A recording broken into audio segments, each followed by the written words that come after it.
Trying to keep one step ahead of the terrorists, security researchers are focusing on literally the terrorist footsteps. One of the questions that we're interested in answering is how possible is it to recognize somebody from their gait, from their walking? So the generic scenario is you've got somebody walking, there's a camera that's taking video of this person walking. Can you tell me who it is, where the only real input is just the video of this person walking? So we're not talking about a picture of their face or some other specific thing. I'm just video of somebody walking. If this government-funded gait recognition research proves itself outside a lab environment, it would be the latest addition to the ever-burgeoning arsenal of biometric security devices intended to trip up the bad guys. Biometrics is one of the biggest fraud ever perpetrated on the public. Biometrics simply does not work outside of a very narrow spectrum. You hear stories about how biometrics, theoretically at least, could identify an entire population. Rubbish. Biometrics works brilliantly if you have 100 people in your core population. You expand that to 20,000, you have big problems. 50,000, 100,000, what happens at that point is that the error rates increase to such an extent that the system is just unworkable. And it may even be more unworkable as the creation of a de facto ID card for some 250 million North Americans moves closer to becoming a reality. It would start with the most common form of identification around, the driver's license. Thanks very much, sir.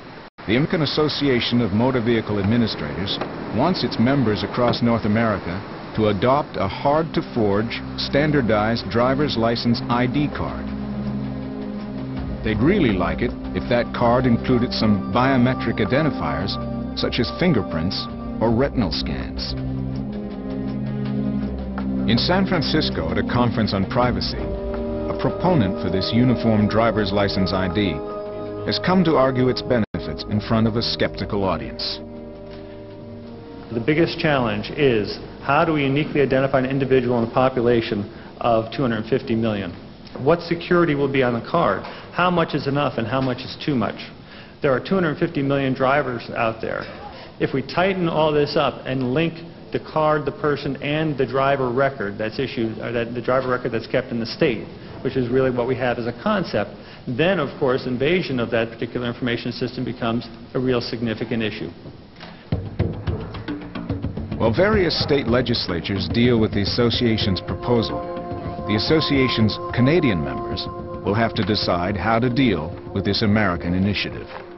The Canadian provincial driver's license agencies are coordinating with the American Association of Motor Vehicle Administrators to set up a single the continent-wide system of identification documents that would be accepted in driver's licenses, because so much of Canada and America are on the same border and people go across frequently, so they want to be able to identify people on both sides of the border. Without the Canadians knowing it, you may well be getting a national ID card without your input or your knowledge or your consent. In the name of security, countless numbers of contentious initiatives are being passed in countries around the world with little public input. No one's told me, here is the problem that a national ID card will solve. I mean, the problem isn't knowing who you are. The problem is stopping you from doing bad things. All those terrorists got an airline ticket under the name that their ID showed. The problem wasn't identification. The problem was intention. Trying to find out what the terrorists' intentions are, government security forces depend on one of the oldest biometrics around, the polygraph. Invented in the 1920s by the creator of the cartoon character Wonder Woman, the polygraph machine measures heart rate, respiration, and other physical responses with the aim of proving that the subject is telling the truth or not. How's that? That's good. Okay. Polygraph testing is relatively cheap, but the problem with polygraph testing is it doesn't work. The National Academy of Science found that these tests have no scientific basis, and that it might even be detrimental to the security of this country to continue using these procedures. What the report added was that the polygraph test can be fooled by employing simple countermeasures. For instance, curling your toes in your shoes, thinking stressful thoughts, biting your tongue. So these are very simple strategies. There's no way the examiner can determine that you've engaged in this type of countermeasure. And consequently, you'll pass the test, even though you're not really being truthful. Despite the fact that no spy has ever been caught by a polygraph, and despite the lack of unbiased scientific proof, the polygraph remains a favorite tool of American and Canadian security and police forces as they try to separate liars from truth-tellers. Meanwhile, researchers at the Mayo Clinic believe they've come up with a new and improved form of lie detection. When somebody lies, what happens is there is instantaneous warming around the eyes. There's instantaneous changes in the heat patterns. What we're actually seeing is that as people lie, there is a massive increase in blood flow around the eyes, and associated with that, there is sudden warming around the eyes, where the color changes to white in the thermal imaging system. But some call this thermal imaging polygraph not so much a lie detector as a blush detector. The more anxious you are, the higher the heat.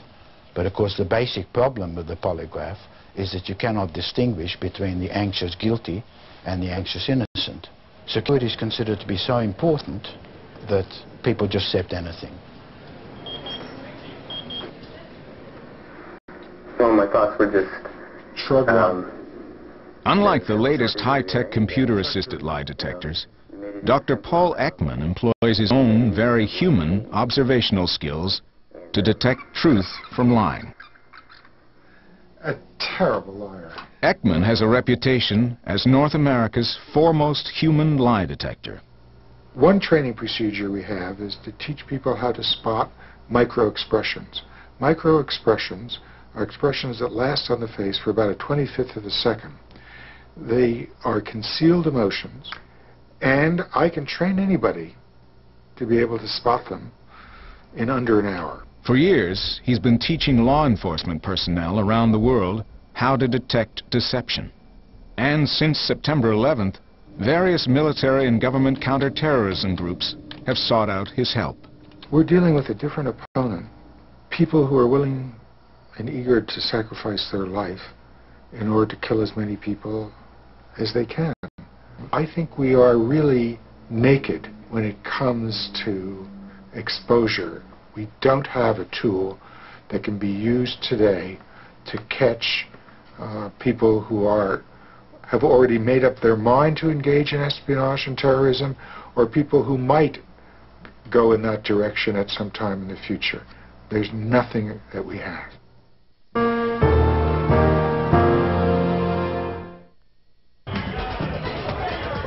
At the remote lounge in New York City, there are 55 networked surveillance cameras scattered around the room. Patrons control the cameras. Anyone of interest can be punched up for all to see. And while one instrument of surveillance can turn into a high-tech tool of flirtation, another technology, the common cell phone, has the capability to be transformed into an unexpected tool of surveillance. My mobile phone company knows more about me than I know about me. My mobile phone company knows every phone call I've made in the past few years. My telephone, I can use it in any country in the world. Every time I travel, I turn on my mobile phone. My mobile phone company now knows where I am. Keeping track of where a favorite pet might have disappeared to was behind the development of a high-tech tracking system. Home Again is an implantable microchip that brings Fluffy back to their owner, where you insert a microchip into the neck of a dog or a cat as an example. And if that dog is lost and brought to an SPCA or a veterinary clinic, the veterinarian takes a scanner, runs it over the neck of the dog, and it pulls up a number. That number ties to a database, and the dog is reunited with its owner. A version of this chip was developed for human use, but it wasn't until September 11th that people began to recognize how valuable an implanted identifier might be in a disaster.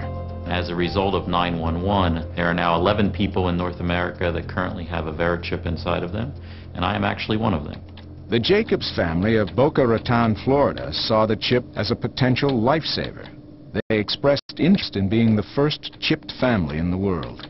My son was so intrigued with the technology that he just stood up and said, I want to be the first kid implanted with this chip, and this chip can help save my dad's life. With his dad's long history battling cancer and a constantly changing list of medications, the hope is that the chip might identify him and his medication, even if he was alone and incapacitated. At present, the implanted chip is no more than a passive container of a unique identification code. But it turns into something quite different when that chip is married to a satellite-based global positioning system, commonly known as GPS. We have started work on the world's first implantable chip for GPS tracking capabilities. It's the first product to provide where you are information through GPS and how you are information through sensor technologies to our database or our data center, where people actually sit and monitor the whereabouts and vital signs of a loved one, such as an elderly parent or a child. This has a potential to become the ultimate biometric identification, perhaps outside of DNA, the only way to prove that we are who we claim we are. This technology turns all of us into walking barcodes.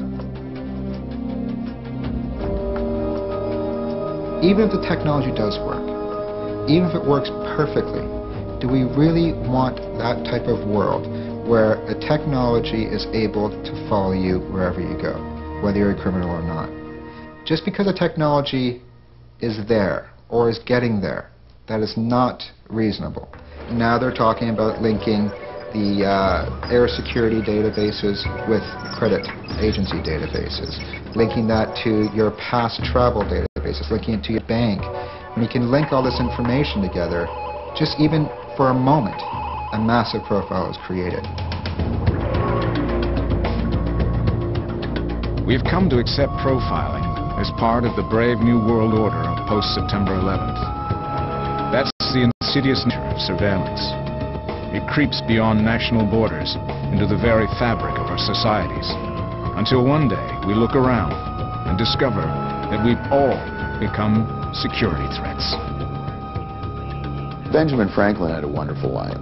People who are willing to give up a little liberty for a little safety will have neither and deserve neither. I think our freedoms have been curtailed considerably already, and I don't see that we're any safer.